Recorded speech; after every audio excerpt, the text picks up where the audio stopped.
రాధని కిడ్నాప్ చేశావా అని దుర్గకి ఫోన్ చేస్తుంది ప్రియ. లేదు, చివరి నిమిషంలో విక్రమ్ వచ్చాడు అని దుర్గ చెప్తాడు. అయితే ఈ రోజుకి వదిలేయ్, మళ్ళీ చెప్తాను అప్పుడు రా అని ప్రియ అంటుంది. నువ్వు చెప్పినప్పుడు నేను చెయ్యను, నాకు నచ్చినప్పుడు చేస్తాను అని దుర్గ అంటాడు. ఇప్పుడు డేంజర్ అని ప్రియ చెప్తే, ఈ దుర్గగాడే డేంజర్, ఎక్కువ మాట్లాడితే రాధతో పాటు నిన్ను కూడా కిడ్నాప్ చేసి పారేస్తా అని వార్నింగ్ ఇస్తాడు దుర్గ. వీడేంటి ఇలా ఉన్నాడు, అవసరం నాది, వీని భరించాల్సిందే అని ప్రియ అనుకుంటుంది. మత్తుమంది ఇవ్వాలని దుర్గ ప్రయత్నించే టైంలో నిద్ర లేచి అరిచేస్తుంది రాధ. పరిగెత్తుకుంటూ వచ్చి విక్రమ్ని హత్తుకుంటుంది రాధ. ఏంది రాధ అని అంతా అడుగుతారు. లోపల ఎవరో ఉన్నారు, నా గదిలోకి ఎవరో వచ్చారు అని రాధ చెప్పడంతో విక్రమ్ లోపలికి వెళ్ళి చూస్తాడు. దుర్గ ఎక్కడ దొరికిపోతాడా అని ప్రియ కంగారు పడుతూ ఉంటుంది. అక్కడ ఎవరు లేరు, అనవసరంగా టెన్షన్ పడుతున్నావు, నువ్వు భ్రమ పడుతున్నావు అని విక్రమ్ అంటాడు. నేను చూశానని రాధ అంటే, ఏ ఆపు నీ డ్రామాలు అని దమయంతి మరింతగా ఆగ్రహిస్తుంది. వేరుగా ఉండమని చెప్పి ఎన్ని గంటలైంది, అంతలా ఆగలేకపోతున్నావా, బరి తెగించారా అని దమయంతి ఫైర్ అవుతుంది.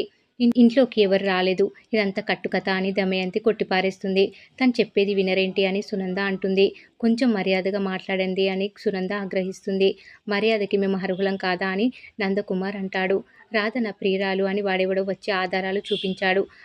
అసలైతే రాధని ఇంట్లోకి రానివ్వకూడదు, కానీ మీరేం చేశారు, అయ్యో రాధ అని అక్కున చేర్చుకున్నారు. మీ అబ్బాయి ఏమో బుజ్జకించి గోరు ముద్దలు తినిపించారు.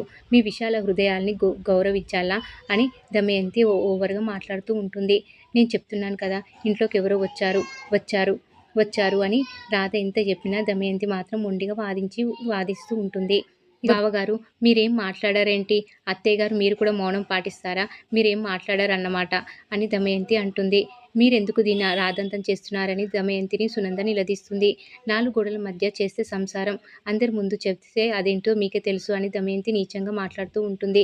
రాధ ఒకరిని చూశానని చెప్తుంది. అది దుర్గ అయి ఉంటాడు. నీకు ఒక కూతురు ఉంది, నాకు ఒక కూతురు ఉంది, ఒక అమ్మాయి గురించి అలా తప్పుగా మాట్లాడకు అని దమయంతిని హెచ్చరిస్తుంది సునంద. దుర్గ ఎక్కడికి వెళ్ళి ఉంటాడా అని ప్రియ కంగారు పడుతూ ఉంటుంది. తీరా చూస్తే ప్రియ కళ్ళ ముందుకు దుర్గ వస్తాడు.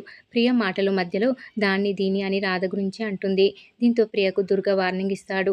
అది ఇది దీన్ని దాన్ని అని అంటే బాగోదు అని హెచ్చరిస్తాడు. ఇక్కడ ఏం చేయాలో ఏం చేయకూడదో నేను చెప్తాను అని ప్రియ ఓవర్ చేస్తుంది. దీంతో దుర్గకు తిక్కలేసి పీక పట్టుకొని పొడిచేందుకు ప్రయత్నిస్తాడు.